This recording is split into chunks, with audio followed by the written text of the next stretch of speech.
Good morning everyone. आइए Gauss के प्रमेय का एक और अनुप्रयोग देखते हैं और यह है एक समान आवेशित अनंत समतल चादर के कारण विद्युत क्षेत्र की तीव्रता का मान ज्ञात करना। बोर्ड द्वारा अपलोड किए गए प्रादर्श प्रश्न पत्र में यह क्वेश्चन दिया गया है कि एक समान आवेशित अनंत समतल चादर के कारण विद्युत क्षेत्र की तीव्रता ज्ञात कीजिए। यदि समतल चादर में तीव्रता तल से बाहर की ओर है तो पृष्ठ घनत्व का मान धनात्मक होगा कि ऋणात्मक। यह एक इम्पॉर्टेंट क्वेश्चन है, तो आइए हम इसे सॉल्व करते हैं। डायग्राम के अनुसार हमने आवेश के अनंत समतल चादर की कल्पना की है, जिसके दोनों पृष्ठों के प्रति एकांक क्षेत्रफल पर धन आवेश की मात्रा सिग्मा है, that is sigma equal to Q by A. इसे हम पृष्ठीय आवेश घनत्व के नाम से जानते हैं। सममिति से हम देख सकते हैं कि आवेशित चादर के कारण विद्युत क्षेत्र चादर के दोनों ओर उसके लंबवत बाहर की ओर होगा। हम यहाँ पर मान रहे हैं कि माना चादर से r दूरी पर एक बिंदु P है, जिस पर हमें विद्युत क्षेत्र की तीव्रता का मान ज्ञात करना है। तो सबसे पहला step formation of Gaussian surface, that is Gaussian पृष्ठ का निर्माण करना। तो इसके लिए हम क्या कर रहे हैं कि हमने चादर के दूसरी ओर r दूरी पर दूसरा बिंदु P डैश लिया और हम इस प्रकार ले रहे हैं कि यह चादर के तल के लंबवत हो, दैट इज PP डैश चादर के तल के लंबवत हो। अब नेक्स्ट स्टेप में हम क्या करते हैं कि चादर के आर पार PP डैश अक्ष वाले एक बेलन की रचना करते हैं। माना इस बेलन के वृत्तीय सिरों का क्षेत्रफल कैपिटल A है, तब बेलन का बंद पृष्ठ गॉसे पृष्ठ की तरह व्यवहार करेगा। यहाँ से हम देख सकते हैं डायग्राम से कि बेलन का वक्र पृष्ठ विद्युत क्षेत्र के समांतर है, अतः वक्र पृष्ठ से गुजरने वाला विद्युत फ्लक्स 0 होगा। तो यह तो हुआ गॉसियन पृष्ठ का निर्माण। अब हम आते हैं स्टेप नंबर 2 में। तो स्टेप नंबर 2 में हम क्या करते हैं, हम गॉसियन पृष्ठ से गुजरने वाले कुल विद्युत फ्लक्स की गणना करते हैं। तो यहाँ पर भी देखिए, जो गॉसियन पृष्ठ है वह बेलनाकार है, तो इस बेलन का भी 3 पृष्ठ है, दैट इज वृत्तीय सिरा S1, वृत्तीय सिरा S2 और वक्र पृष्ठ S3। तो अतः परिभाषा से वैद्युत flux equal to integration over closed surface vector E dot vector ds, it will be equal to integration over surface S1 vector E dot vector ds plus integration over surface S2 vector E dot vector ds plus integration over surface S3 vector E dot vector ds। अब देखिए, हमने diagram से हम explain कर चुके हैं कि वृत्तीय सिरे के क्षेत्रफल में या वृत्तीय सिरे में हम देखते हैं कि इलेक्ट्रिक फील्ड इंटेंसिटी का डायरेक्शन और क्षेत्रफल सदिश का डायरेक्शन दोनों सेम है, एक ही दिशा में है, अतः उनके बीच बनने वाले कोण का मान 0 डिग्री होगा। अतः हम इसे एक्सपैंड करके लिख रहे हैं vector E dot vector ds को, तो यह हो जाएगा integration over surface S1 E ds cos 0 degree plus दूसरा वृत्तीय सिरा भी, चूंकि वृत्तीय सिरे पहले वृत्तीय सिरे के सम्मित हैं, तो ये भी क्या हो जाएगा इंटीग्रेशन ओवर सरफेस S2, इसे हम लिख सकते हैं E ds cos 0 degree plus वक्र पृष्ठ पर हम नजर डालें तो वक्र पृष्ठ पर इलेक्ट्रिक फील्ड इंटेंसिटी का डायरेक्शन और क्षेत्रफल सदिश के बीच का कोण यह 90 डिग्री बनता है। तो अतः इसे एक्सपैंड करके हम लिख सकते हैं integration over surface S3 E ds cos 90 degree. चलिए अब हम इसे इनकी वैल्यूज हम पुट कर दें।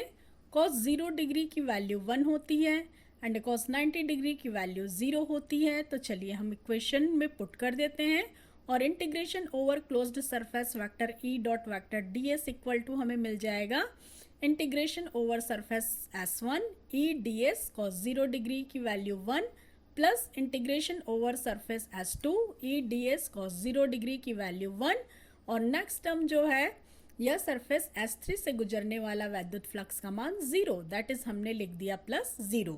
तो इस प्रकार इसी को ही हम सिंप्लीफाई करके लिखें। चूंकि इलेक्ट्रिक फील्ड की इंटेंसिटी कांस्टेंट होती है तो अतः E को हमने इंटीग्रेशन साइन के बाहर रख दिया, तो इसे हम लिख सकते हैं E integration over surface S1 ds plus E integration over surface S2 ds। हमने माना है कि वृत्तीय सिरे का क्षेत्रफल कैपिटल A है, तो वैल्यू हम पुट कर दें E into integration over surface S1 ds means वृत्तीय सिरे का क्षेत्रफल, दैट इज इसकी जगह हम लिख रहे हैं A प्लस नेक्स्ट टर्म भी E इंटू A। तो इस प्रकार गॉसियन पृष्ठ से गुजरने वाला कुल flux integration over surface vector E dot vector ds equal to हमें मिल जाता है 2EA। इसे हमने इक्वेशन नंबर 3 दे दी। अब हम आते हैं स्टेप नंबर 3 में। तो स्टेप नंबर 3 में हम लिखते हैं कि गॉसीय पृष्ठ से संबद्ध कुल आवेश, तो कुल आवेश की value that is Q equal to हमें मिल जाएगा सिग्मा इंटू A। अब स्टेप नंबर 4 पर आते हैं। तो स्टेप नंबर 4 पर गॉस के नियम के अनुप्रयोग से, तो गॉस का नियम कहता है integration over closed surface vector E dot vector ds equal to Q by epsilon 0।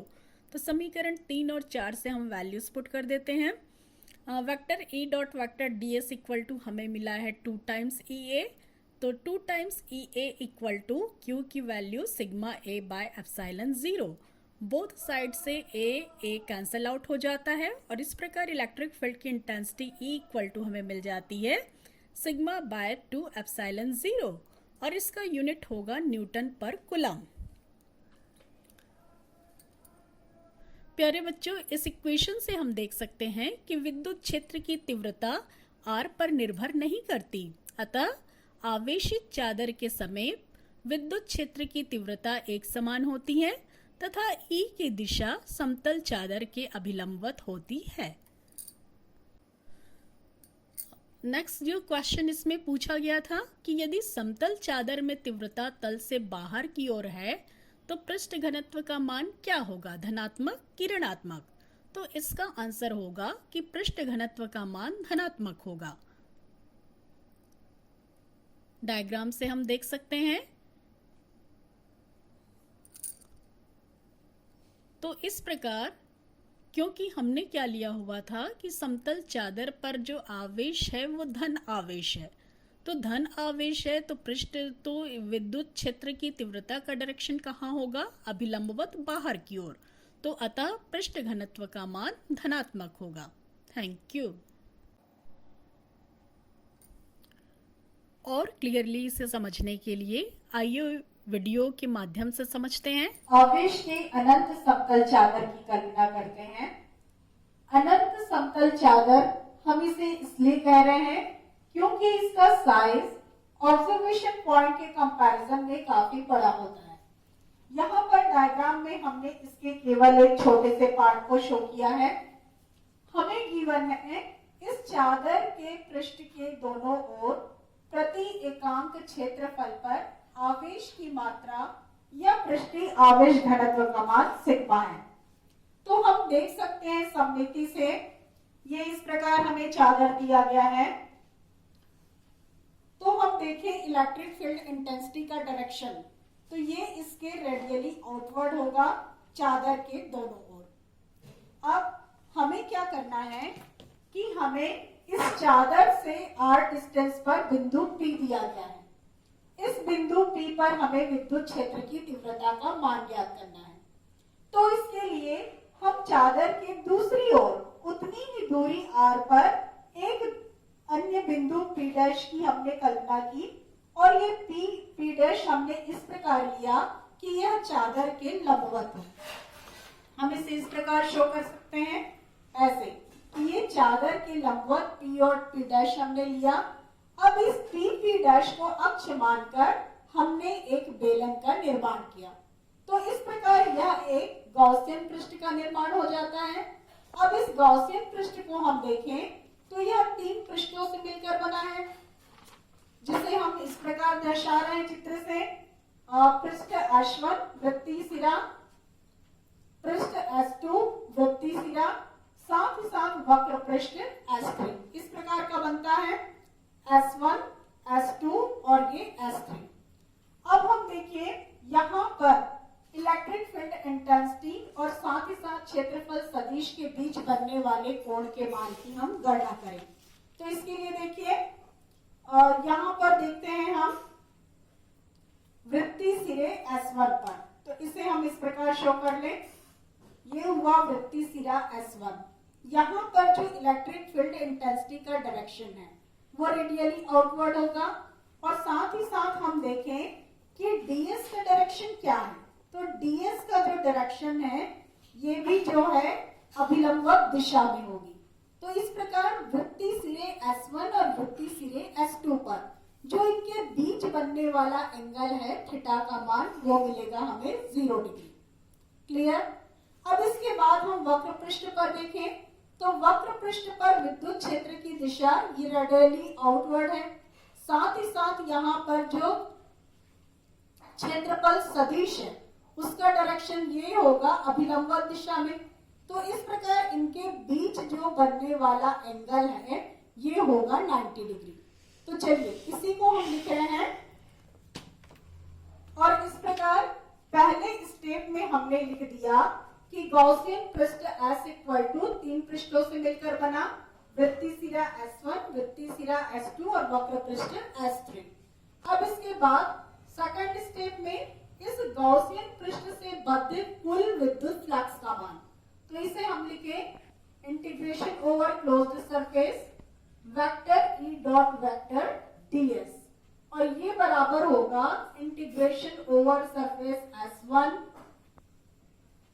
Vector E dot ds plus integration over surface S2 vector E dot vector ds plus integration over surface S3 vector E dot vector ds। अब इसे हम इस प्रकार लिख सकते हैं, integration over surface S1 दो सदिशों का अदिश गुणनफल, दैट इज हम इसे लिख लें E ds cos theta plus integration over surface S2 E ds ये भी cos theta plus integration over surface S3 E ds cos theta. अब ये थीटा एंगल पर हम विचार करें तो अभी जैसे हमने एक्सप्लेन किया वृत्तीय सिरा S1 और S2 के लिए theta equal to 0 degree, that is angle between electric field E and क्षेत्रफल सदिश ds। इसी प्रकार S1 और S2 के लिए थीटा की वैल्यू हमें 0 मिल जाती है, दैट इज cos 0 डिग्री की वैल्यू हमें मिलेगी 1। अब हम नजर डालें वक्र पृष्ठ S3 पर, तो वक्र पृष्ठ S3 पर इलेक्ट्रिक फील्ड की डायरेक्शन और क्षेत्रफल सदिश के बीच का angle 90 degree, that is cos 90 degree की वैल्यू हमें मिलेगी 0। तो इस प्रकार वक्र पृष्ठ से गुजरने वाला इलेक्ट्रिक फ्लक्स का मान हमें मिल जाएगा 0। तो चलिए हम इसे पुट कर लेते हैं इन वैल्यूज को। तो integration over surface S1 E ds cos theta, तो cos 0 डिग्री और इसकी value 1 plus integration over surface S2 E ds cos 0 degree की वैल्यू भी 1 एंड प्लस ये वाला टर्म हमें मिल जाएगा 0। चलिए अब आगे हम सॉल्व करें, तो चूंकि इलेक्ट्रिक फील्ड की इंटेंसिटी कांस्टेंट होगी इंटीग्रेशन साइन के बाहर integration over surface S1 ds plus E integration sign के बाहर integration over surface S2 ds।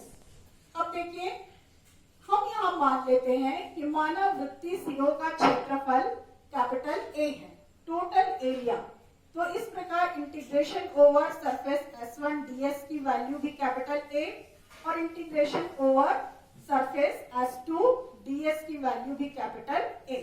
तो इस प्रकार हम वैल्यूज पुट कर दें तो ये हमें मिल जाएगा E into A plus E into A, that is ये हमें मिलेगा 2EA। इसे हम दे दें इक्वेशन नंबर 2, दैट इज हमें मिल गया यहाँ से टोटल इलेक्ट्रिक फ्लक्स जो गॉसियन पृष्ठ से गुजर रहा है integration over vector E dot D S equal to 2EA। अब चलिए हम थर्ड स्टेप में आते हैं और थर्ड स्टेप में इस गॉसियन पृष्ठ से बद्ध कुल आवेश की वैल्यू हम निकालते हैं। तो हमने जैसे डिफाइन किया है sigma equal to Q by A, तो क्यू इक्वल टू हमें मिल जाएगा सिग्मा इंटू ए। इसे हम ले लें इक्वेशन नंबर 3। अब स्टेप नंबर 4 में गॉस के प्रमेय के उपयोग से, तो गॉस का प्रमेय होता है integration over closed curve vector E dot vector DS equal to Q by epsilon 0। तो इनकी वैल्यूज इक्वेशन नंबर 2 और 3 से रखने पर हमें मिल जाएगा 2EA इक्वल टू क्यू की वैल्यू sigma A by epsilon 0। A और ए कैंसल आउट हो जाएगा, that is E equal to हम लिख सकते हैं सिग्मा बाय 2 एप्सिलॉन 0। तो इस प्रकार यह वैल्यू होती है आवेश की अनंत समतल चादर के कारण विद्युत क्षेत्र की तीव्रता के लिए, और इसका यूनिट होगा न्यूटन पर कूलम। ओके, अब जो सेकंड पार्ट क्वेश्चन में पूछा है कि यदि E का डायरेक्शन नॉर्मली आउटवर्ड है तो पृष्ठीय आवेश घनत्व की वैल्यू या Q का मान क्या होगा। तो ऑब्वियसली यहाँ पर Q की वैल्यू जो है वह धनात्मक होगी, या इसी को हम दूसरे रूप में भी कह सकते हैं, यदि Q धनात्मक है तो इलेक्ट्रिक फील्ड इंटेंसिटी का डायरेक्शन रेडियली आउटवर्ड होगा या लंबवत बाहर की दिशा में होगा। Thank you.